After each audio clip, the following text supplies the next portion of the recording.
دوای بەڵاوبوونەوەی دەنگۆی ئەنفلەوەنزای پەلاوەر لە نینەوە لە 2 مانگی ڕابردوو تا ئێستا 8 هاوڵاتی گیانیان لەدەستدا و 32 هاوڵاتی تریش لە نەخۆشخانەکانی شارەکە خەوێنراون.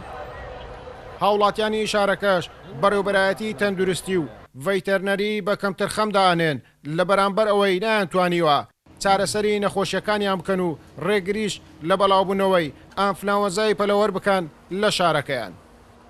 فلوانزي مريشكيا او فلوانزي مريشكي العام بجدي هنا موصلي حتى استمن هشت مرديا وسيودولا نخوش خانه او سيودو هيك حلينيا هيك علاجك نيا دلي علاج لبري عراقي اما ليرا اگه حكومت يارمتي بدو وزاره تندرستي او نخوش خانه كاني هيك كيشي مانيا لەو شارە دوای بەڵاوبوونەوەی دەنگۆی ئەنفلەوەنزای پەلەوەر خەڵکەکە بۆ خۆپاراستنیان خۆیان بە دوور گرتووە لە خواردنی مریشک و هێلکە و گۆشتی پەلەوەرەکانی تر.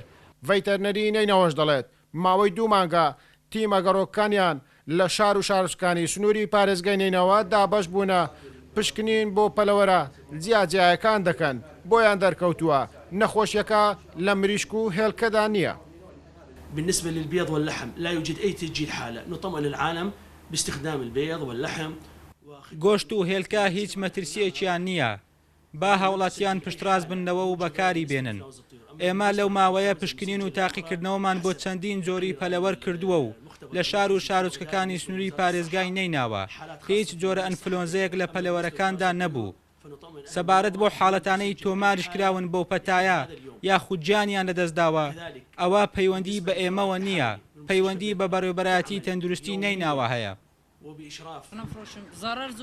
محەممەد خاوەنی چەند چێلگەیەکی پەلەوەرە لە مووسڵ نزیکەی 12,000 مریشتی هەیە و دەڵێت لە دوای بەڵاوبوونەوەی دەنگۆی ئەنفلەوەنزای پەلەوەر خەڵک چیلۆی مریشک بە 1000 دیناریش ناکڕن.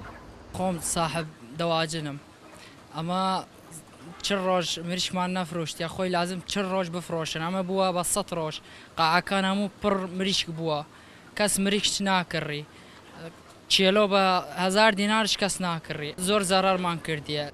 ئەنفلەوەنزای پەلەوەر لە ساڵی 2010 لە پارێزگایەکانی عێراق بەڵاو بۆیەوە زیاد لە 1200 هاوڵاتی لە چەند پارێزگایەکی عێراق تووشی ئەنفلەوەنزەکە بوون و ژمارەیەکیشان لە توش بۆکان گیانیان لەدەستدا. گەیلان بۆتانی کورسات نیوز مووسڵ.